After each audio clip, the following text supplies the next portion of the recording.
If we could just bring Jon Pardi to the stage, the man himself, Honky Tonk Hollywood. Let's go, let's go. Post up, relax.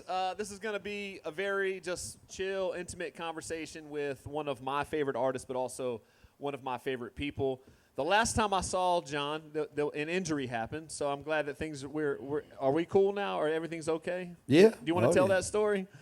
Yeah, we were playing basketball in Nashville, and I got 2 games in, and this is full court. Full court. Rebounds are like my specialty, and maybe some 2 points. Threw it up there, doing good. Boom, back goes out. Third game, goes out.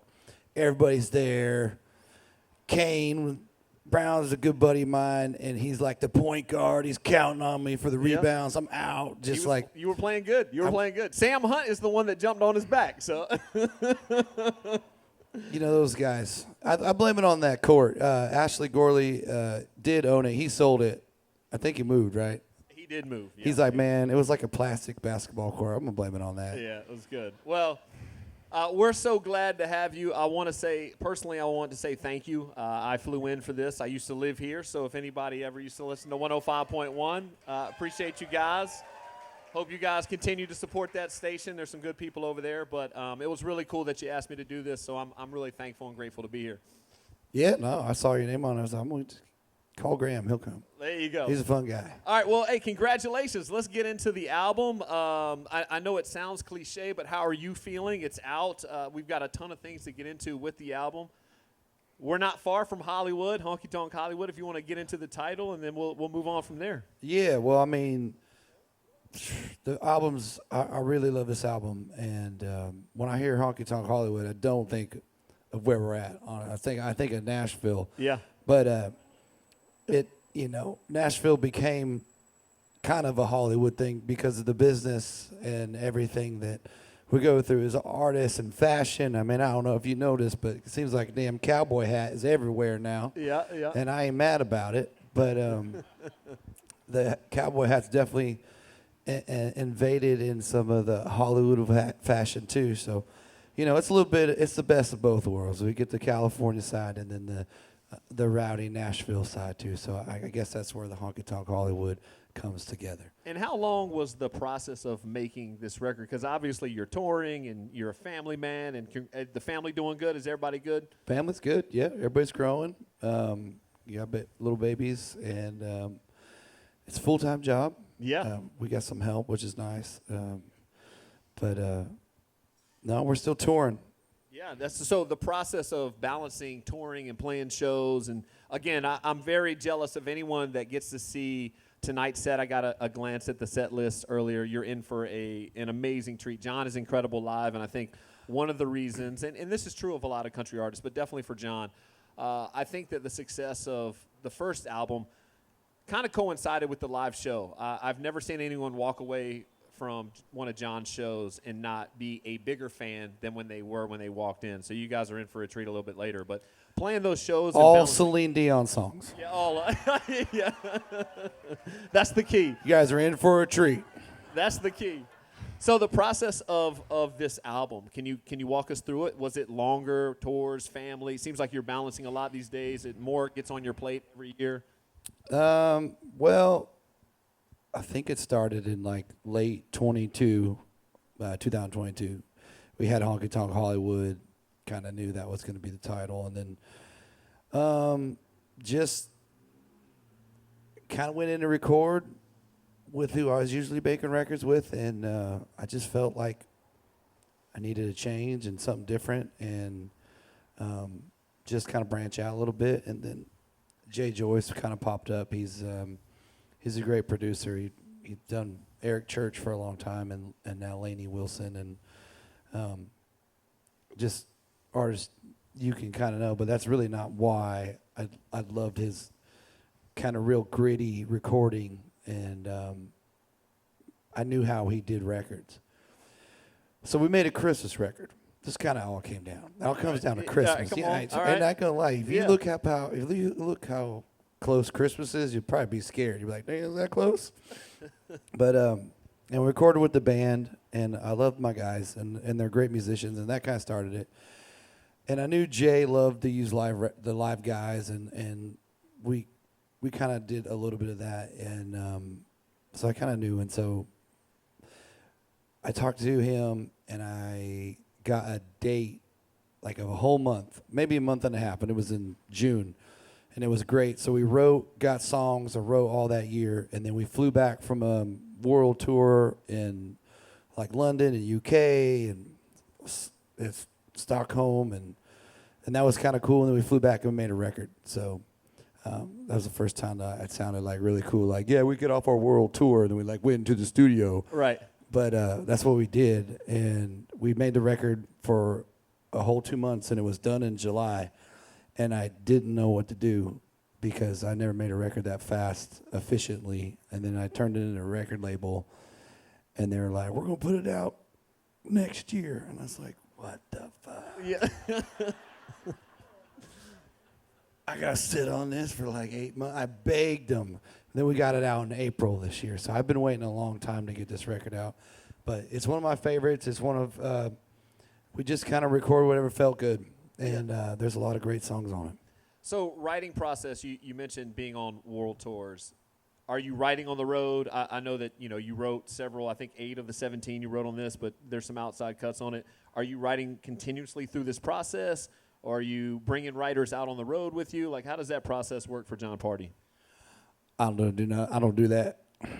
No, man, I like chilling. You know what I'm saying? I like doing stuff. So where do you I write? like to party, man. You know what I'm saying? All right. I ain't got time to write. All right. I gotta be living the song. Maybe I write down a title every now and then, or a little song idea. I gotta go out and be the guy in the song. All right. So you know what I'm saying? Yeah. Willie Nelson always said this, and I always remember, Willie's pretty legend. And he said, as a songwriter, you want to fill your cup. And then when you make an album, you empty your cup out. And then for the next record, you turn the cup over and try to fill it up again. So I've been filling that cup. Now I got to fill another cup. There we go. All right, well, you mentioned Willie Nelson. Could you get into some of the influences that have gone into, not just this album, but your music and what you're creating and things that you listen to in your personal time? Oh, man, sometimes I don't listen to nothing. I listen to, like, lo-fi. This has got beats and no lyrics, like, sometimes you write so much, and there's song ideas, and there's things that you just need to take breaks from, but I listen to a lot of classic stuff, too. You know what who's really good is the Bee Gees. The Bee Gees are very good. The Bee Gees are, like, they're good, man. And they got shit on back in the 70s, like, I know everyone's like, rock and roll, disco sucks, but the Bee Gees were good. And they like, fine, you don't like us? Islands in the Stream, here you go. Like, huge song. And they just kept writing, and it's like, the Bee Gees come up. Presley, my daughter, loves the Bee Gees. I didn't have Jon Pardi and Bee Gees on my bingo I'm card just today. saying, I was just saying it's good, but I've listened to so much growing up. I'm a music fan. I love music, and so I've been listening to new records. We're getting back into making a new record. Hopefully next year we're going for another May and June in the studio. Oh, amazing! So I'll probably take time off first, like all year, to write. Empty out that cup. You know what I'm saying? That's right. That's right. And then we'll make another record then. But yeah, I listen to all kinds of stuff. Yeah, when you mentioned, on the go and sometimes, and you said you wrote this last album very efficiently, but when you reach points where maybe you feel overextended, what do you do? What fills your cup of, like, I'm going to step away, or you say, I've listened to so much, I just need a second. Like, what do you do in your time that kind of resets you? Well, I live my life fully extended all the time. You know what I'm saying? I don't know when the hell I get a break. So I like to chill, and I like to go do work on the farm and ranch and stuff like that, and hang with the girls. But we're always working.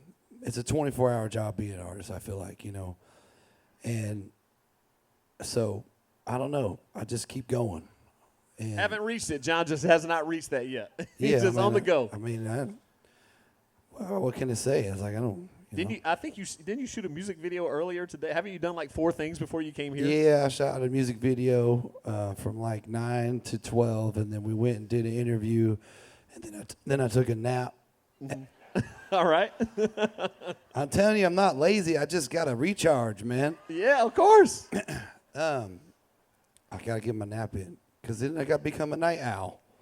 And then I got the kids on the bus. They don't care if I've been out all night. They're up at 7, wanting Bluey. Wanting Bluey. Just singing. Presley sings this song. It's like we're going on a trip. I'm in a rocket ship. She counts down. It's like 5, 4, 3, 2, 1. It's like Einstein kids or something. And Presley's a singer. So every time we got, like, I don't know if anybody's got kids or had kids. If you've had kids, it's way different. Now I have a command center on my phone. Like I can check in when they're singing. I can just look at my phone anywhere in the world. Right. And see what the kids are doing, sleeping, rolling around. But she likes to sing. She's always singing, but she never sings my songs. There's still time. Still time. She's got that little Einstein, and then Jesus Loves Me, and Twinkle Twinkle Little Star, classics. Can't go wrong with that. She sticks to the 2-year-old classics. Okay. All right. Maybe one day I'll fit in there. And what's it like having the family out on the road? Chaotic. My bus is brand new, and it was so nice when it was by myself. Now I have nothing. I have no space. Kids take up everything. I love them. Yeah. All right. Well, we'll get back into the album. So, was it hard to cut down? And we haven't talked about this. And congratulations. I love it. I think you guys are gonna love it. I've been cutting down. You've had to pull back on some carbs and stuff. Thanks, man. Yeah. So, was it just these are the 17 tracks and that was it, or sometimes you have 50 and you got to cut them down? There's stages. Did you go through any of that, or did you know these are what I want to put out? We were in the studio and we just kept songs you can't live without when you're making a record. What can't you live without? What if you were going to put this record out? What do you have to have on it? That's kind of how I start with the songs, and that's kind of how we ran the record. And we had some songs that I really liked that just because we were making the record so long, we like jammed. We jammed a lot of the songs like pre-production, and you got to live the song right then and there. And we record it, and then we go back a week later and we'd listen to it and be like, nah, it's crazy. It was a crazy technique, and it's you get a lot of time on it, and so that's where the 17 came from. That was that was naturally what we felt like was a great record. Oh, that's awesome. What about outside cuts? Like, how do outside cuts work with you? Best song wins. I know that the busier you get, probably the more outside records that probably get pitched to you. And what is your process when going through songs? I listen to songs like I would want to hear if I was given a record. What pushes your soul and what makes you feel the song, stylistically, lyrically, melody. Will you remember it? But really, it's got to move me from right here instead of like here. And a lot of these songs hit me like that. And I don't know who the songwriters are. I never ask. It's never like, oh, this guy's hot right now. I'm gonna record this trash can of a song. Which that happens a lot. Yeah, for sure. That happens a lot. No, and the songwriters like that. They like that. I'm not going off by names. And there's some guys that haven't had a song recorded on a big album, and it makes me happy because when it comes to songwriters and you become an outlet for somebody and they're helping you out, you're helping them out, and when they come to like our album release parties or an event like this, and they like wait to say that like I got them a new publishing deal or I put food on their family table. I always cut an outside song just for that reason. Yeah, because they are working every day trying to make a song that some artists are going to record, and I feel like some artists kind of forget that. You want to have everybody wants to be Willie Nelson and write everything, but you know what? Willie Nelson recorded outside songs. Yeah, he had a whole like legendary record of like standards. Yeah, but it's just like I feel like I'm in a good place as a songwriter, and as an artist and as somebody who really loves music. Two sides of that coin. Has there been a song that comes to mind, a specific example for anyone here that you cut an outside song and you just felt like, wow, this really for me, this is something that moves me? Everything that you just said, is there a specific example where you're glad that song came across your desk? Well, I mean, I it's like anything, you name something or you write it down. Like everybody asks me, what is priceless? What is something that we take for granted, or you forget about? Pen and paper. Pen and paper is something is so powerful. Just writing things down, writing thoughts, writing ideas. And I'm telling you, man, call somebody and tell them, hey, write this down. And they'll be like, hold on, we need to find a pen. And a pen. Something important's going on. Something important is happening. And they'll be like, they will literally say, I don't have a pen, but I'll get my phone out. I'm telling you, I mean, it's a thing I've kind of caught on to. So I've got more pens, notebooks and stuff. And just waiting for that phone call. Hey, man, write this down. I got it. But no, so we titled Honky Tonk Hollywood. And a song called Hey California came in. They didn't know I, had a Hollywood honky tonk even kind of merge of the two. And it was about a girl moved to, Hollywood, and he's in Tennessee, and it's just a really cool song. It could be, have I heard that song before? Yeah, but I haven't heard it like this. And it fits this record. And there's another one called A Nice Place to Visit. And it's just such a soulful, traditional country song that it just was so good. And I'm going to play those two later. But amazing. Yeah, we're going to play a lot of the new record, but we're going to play a couple ones of the hits now. Don't worry. Don't worry. Yeah. I got you. One of the things that I've been blessed in spending time, and you and I have gotten to hang out several times, and it's been amazing. John will make you laugh, and like you leave, like I said earlier, you just feel better after you're hanging out with John. I mean, it's better than me talking about, hey, yeah, well, I'll come into this record, and I did this, and I did that, and it was good. But I think that you've been really well respected amongst the people that I know in Nashville in the limited amount of time that I've been there, with your ability to write and then also perform. And not everybody's able to do all of those things. So congratulations on that. I am looking forward to seeing the performance tonight. I got a chance to see the set list. Was there anything specific, because you knew this was going to be an intimate crowd, that you chose for the set list tonight? Because one of the songs on there that I saw that I was particularly like, oh, I can't wait to hear this live. I haven't heard it live, and I'm pumped. She Drives Away. Yeah. Oh, She Drives Away. That's a great example of a song that I didn't even bring up, that I didn't write. But there's a lot of people got babies. The songwriters got babies. And I've never been able to sing about babies because I never had them. Because I never had them. Everybody's like, you got to sing, you got a kid song? I was like, yeah. And I was like, people love it. Like, didn't you learn, I was like, people love the drink. That's what I sing about. And I still do, but a lot of people got kids too, and they drink even more. So I'm in a good spot. Like I said, I'm in a good spot musically. Checking off all the boxes. Yeah, I just added a couple boxes. Oh, that's awesome. Well, we've got some time. We would love to take some questions from the audience. If you guys have some questions, if you want to raise your hand, we'll pick you out, and you guys can ask some questions to John. I know he'd love to speak with you. Yes, sir. You in the back, sir. I think we're going to bring a mic to you. Do we have the microphone? All right. Thank you so much. It's right over here to the back, and then we'll circle back to you, gentlemen. Again, I do want to thank everybody for being here. This is a really cool thing to be a part of, and I personally want to thank John and the Grammy Museum for allowing me to be just a small part of this. Very, very cool. I mean, Graham was so full of compliment. He called me a good basketball player. I am not a good basketball player. That's debatable. You were good in that game. There's a reason you got hurt. People are like, we got to rough this guy up. I'll get the ball. Hey, what's your name and what's your question, bud? Well, no question. I just want my name is T, and I just wanted to say my beautiful wife, she's 10 days older than you. Happy belated birthday, by the way. Oh, thank you. Yeah, and she's the one that turned me on to you. and I turned my sister on to you, and we saw you in Bakersfield recently, and let me tell you, amazing, just amazing. Well, thank you. Thank Thank you you for so coming. much. Very cool. Very cool. 29 forever, right? 29 forever. Perfect. We're My coming man to you over right here has here. got his Yeah. hand up.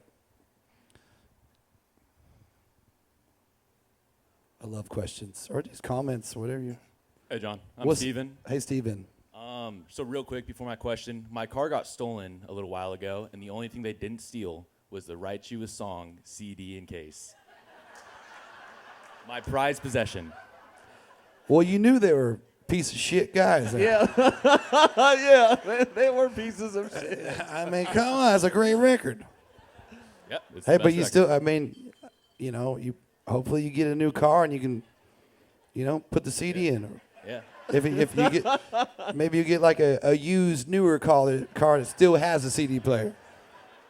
That's ideal. Yeah. So my question is, in like 20 years, you know, when you're 60 or older, are you going to get Jon Pardi and the All Nighters back together and do like a reunion tour, or are the breaks never falling off? I mean, I don't know. I look at George Strait right now. He's 73 and he's playing here in a week, and you know, I just. You know, I don't know if Terry will be around, my guitar player. I mean, but he'll be with us in spirit. In spirit. He'll be there in spirit. But we'll still be going. Yeah. You know, I look at it as long as I can make music and make people happy, and we can go out and have a great time. I feel like there'll be somebody that will probably show up, and we can all grow old together. Beautiful. Hey, can't wait to trash the hotel room after Yamava tomorrow. Yeah. Don't say you Got one. This listen young to my lady right song over before you here. do that. Yep. She's in a blue sweatshirt right here on the aisle. Hi, my name is Jennifer, Hi, Jennifer. Hey, Jennifer. and I actually had a meet and greet with you back in 2018. Oh, But man. anyway, a long time ago. I have a question about Hard Knocks. Hard Knocks. Perfect. Yes. Why didn't you say when life knocks you flat on your ass instead of your back? Well, you know, I was throwing Come out on, cuss John. words because I thought we're in a good environment here, okay? And sometimes, you know, creativity, you kind of want to stay away from it, and sometimes it helps.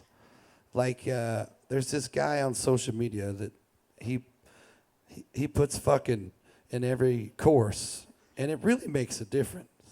Like, it's pretty funny, you know. It's like, This is the wedding band. yeah, but no, Yeah. he's like, he goes to it and he sings like new songs. Oh, okay. All right. And he'd be like, head over boots, fucking head over boots for you. But sometimes, you know, you got to take that word that's bad, but it's like rocket fuel to, like, you know, get somebody's attention, and just, you know, falling on your back. It, you know, if you think about it, your back's a harder fall. So I look at it like that. And it's harder to get, and if it ever was played on the radio, that's one thing they're going to complain about. Well, I can't sing along with it without saying Well, ass, so. we're going to play that tonight, and I'll throw it in there. Yeah, for I was you. going to say, you're in for a treat tonight. You're in for a treat tonight. We got a gentleman right back there. I was talking to John. This is kind of funny. It's self-deprecating, but I was talking to John in the back, and we were supposed to do just a few minutes of questions. And he looks over at me and he goes, yeah, we're going to do more questions from the audience than you. I was like, perfect, amazing. He's like, I want to talk to everyone in the audience. I thought that was the funniest thing ever. I'm Mac. So I was looking at some of your older albums. Chasing Them Better Days is one of my favorite songs. Love it. And so reflecting on, you know, your first album or 10 years ago to where you are today, seems like you got the better days. So what was your writing process back then, the writing process now, and, you know, how you feel about those old days and where you are today? Well, those days were fun. We were in a van, and, you know, it was kind of the same fundamentals that I always have. Work hard, play hard, talk about it. Played a lot harder back then. But it's always been a struggle. I mean, it's there's so much avenues of what an artist can do, and you look at guys that, you know, you look at some other artist's career, you're like, I ain't never gonna be that big, but I'll damn sure try. And it was the same way when I was in the van, just to try to get out of the van. So the fundamentals never really change, but what you sing about, you want to live it. And Chasing in Better Days was always one of my favorite songs off that record. And I felt like I was always pushing the limits and of songwriting, and just never really doing what was super popular. I've never been really like, I'm going to just jump on this bandwagon. Even, you know, I'll take a look. I try to take 10% of the bandwagon and turn it into something. It's low. They won't know. But that first record's talked about more these days than it was in 2014 when it came out. And that's that fundamental stuff of just living and singing about it. And I'm glad you brought Chasing the Better Days up, because that's one of my favorites. And I love the jam and the end. And so that means a lot, man. Thank you for telling me that. But the fundamentals never change. You know, you figure it out, and you try to do better and try to be the best, and, you know, stay humble. I'd love to piggyback that real quick. One of the things that we didn't get into, and I think I know the answer, but I would love for you to share it with everybody, is how much the landscape of country music affects what you do. You seem, and by all purposes, everything I know about you, do and live what you write and sing. But does the landscape of your peers and what's going on in country music ever affect what you do in the studio? And if it doesn't, how do you have the self-confidence to just, hey, I'm going to stay right here? Well, this goes back to, you know, doing what everybody else is doing. There's a lot of stuff I get to listen to outside songs that sound like Morgan Wallen, and I get it. Like everybody, Morgan cuts outside songs, so he's getting a lot of, especially everybody's like, he's getting like 300 billion streams on every album. It's like, right, yeah, of course you want a Morgan Wallen cut. Yeah, of course. So you got to listen to it, and then you got to tell guys, like, hey, come on. I mean, we all can't sound like that. There has to, you know, listen. I tell them, listen to my past records. Listen to that. Start writing stuff like that, you know. I kind of give them a heads up of, like, what we're doing. And country music's crazy. Like, it is crazy. But it's always been that way. It's just, but now it's just the percentage of, you know, it's a very influential music genre. Like, it comes from everywhere, and it's always been like that. But now it's come from everywhere. I think the valve was kind of open, and it was open, and now it's fully open. Right. We got Yeah. every genre of country metal. I mean, country. Right. I mean, when the country metal came in there, I was like, Yeah, it's like 7 different country we got genres. heavy metal country. Yeah. Yeah. Yeah, I mean, there's so much to where it's like the big country songs are pop songs. And it's not because they wanted to be pop songs. They just got so big. Right. They weren't going to be a pop song. It just became that. Because everybody likes the cowboy hats these days, you know? You look good in a cowboy hat. Not everybody can pull But it off. I went baseball cap tonight. All I can say is I will never, ever shit on somebody's dream or influence of what they want to do. As much as you want to be like, that ain't country. Yeah. As much as I want to say that, I don't, because somebody worked really hard on that song. Somebody wanted to do something different, just like I wanted to do something different. Mm-hmm. And if an artist, especially these days, Yeah. you know, if you could be polarizing, it's always good. You know, some people may not like it, some people may, but they're going to be talking about it. But I just stay in my lane, and you know, you find guys like Jay. It was like, I knew he didn't want to use computers. Yeah. And I was like, that's cool. But we still made our own loops and like drum machines from the 80s, which is really fun. And like, we were very hands-on. So we still met where we made all the kind of new progressive sound, but it's very old school ways of doing it. And so, you just kind of carve your lane out and do your thing, and stay humble. We don't be bringing everybody down just because you're mad because you're not playing SoFi Stadium. It's like put in the yet category. Yet. Okay. Yeah, that's right. Put it in the yet category. I'm having a blast, but As you should. and one thing about our boy Morgan, no matter what, and I remember like Ray Charles said this. I know we're at the Ray Charles. Dwight Yoakam said this. They get listen, all that stuff, and then they want to find somebody else they haven't heard before in country music. And I'll gladly be standing right here. Yeah. All right. I think this young lady had a question. Yeah. The microphone's right here for you. Yeah. Hi, John. Hey. I've seen you live, and it's amazing. And I was curious to see, was there a particular song that really hits you emotionally and that you feel the crowd really gets you, that's specific? I say Starlight is a song I wrote on Heartache Medication. I wrote it in 2014. And it was about my grandmother, who were a big influence on me growing up, and friends that I've lost along the way of life, and people that you feel them around you, and everybody always really liked Starlight, and then we put it on the record, and it became its own thing, and it turned into posters of my dad loved you, and touching family members that miss their grandma. It's just become really relatable. And it's a beautiful song, and it's upbeat. It's not incredibly sad. It's meant to be happy and remembering in a good way. And that has grown into so many people at the concert singing along, putting the cell phone lights up, and just really being human about something we all go through. And that's really why I wanted to write. I remember writing that song specifically to make people feel good about missing somebody that's no longer on earth, up in heaven.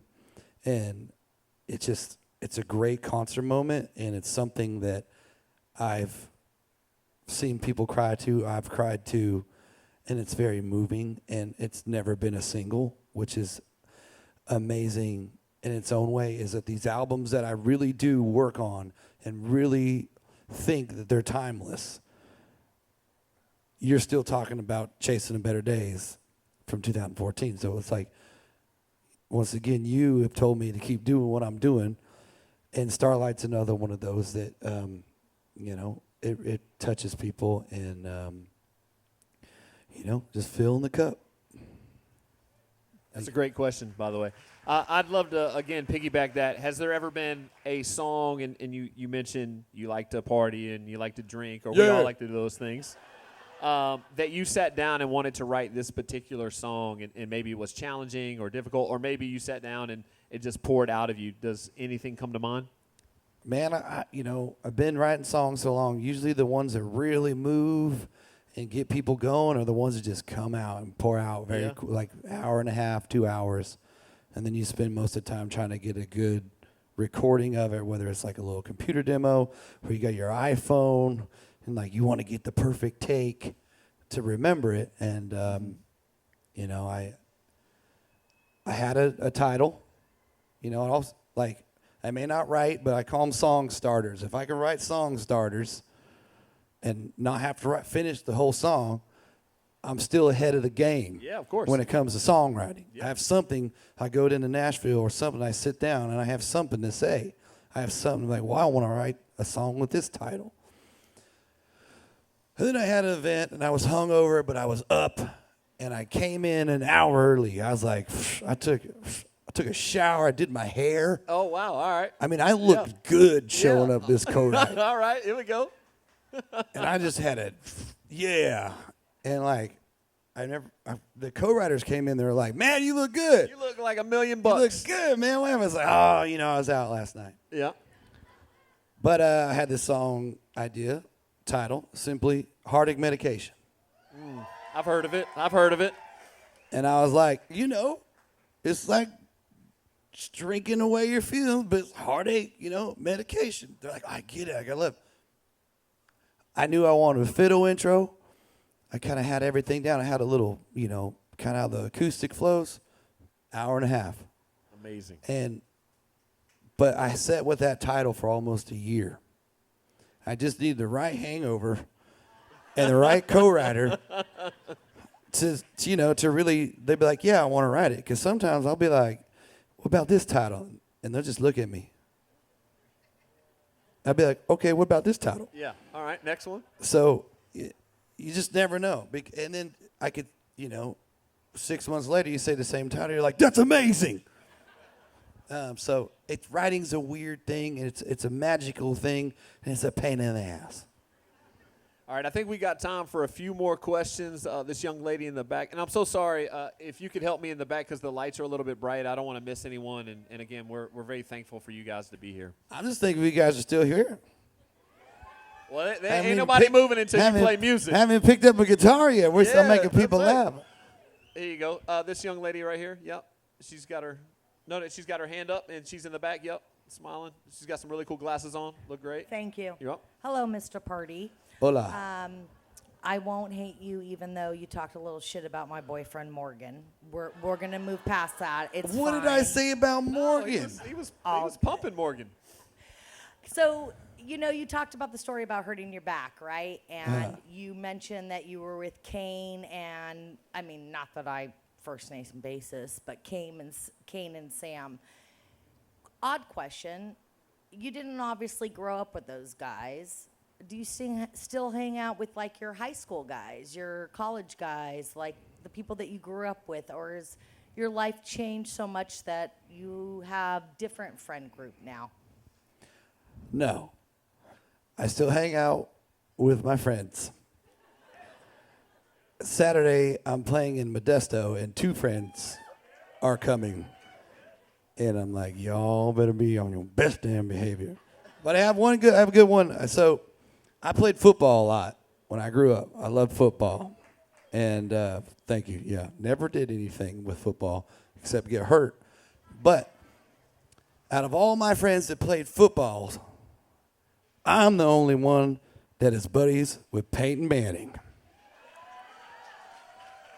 So Peyton this year asked me to do he has a children's hospital in Indianapolis, and it's a great cause. They save so many lives. And Peyton was like, hey, will you do the charity thing? And I told my friend Cody, who I grew up, and he loves football. He loves football. We all love football. And I said, hey, I'm going to play Peyton's charity thing. Come with me. We'll get to meet Peyton. And he's the best. And so this is a kid I grew up with. We play football together. Our dads knew each other. His grandpa raised my dad, like just small town roots. And I'm telling you that we hung with Peyton and everybody all night long. And Peyton, such a gentleman, treated, his name's Cody like a rock star all night long. And Cody's a big dude, but you could see it in his eyes. He's like, man, I'm in a team. I'm in a team right now. But it was a cool moment. So, yes, I still see my friends and my cousins and everybody back home. Because I do come back to California a lot. All right, we got time for one more question. Then we're going to let Jon warm up a little bit because he is going to play some music for us tonight, which I think everyone here is all for. Yep, and the bar will keep the liquor flowing. Jon, I'm going to let you pick the last one, and I will, again, say thank you to everyone for being here. You're in for a real treat when Jon picks up the guitar and starts singing. This man right here has got the light shining on him right here. Yeah, there we go. Sorry. I'm sorry. Oh, I heard that. Sorry. Hey, Jon. Name's Brian. Hey, Brian. Yeah.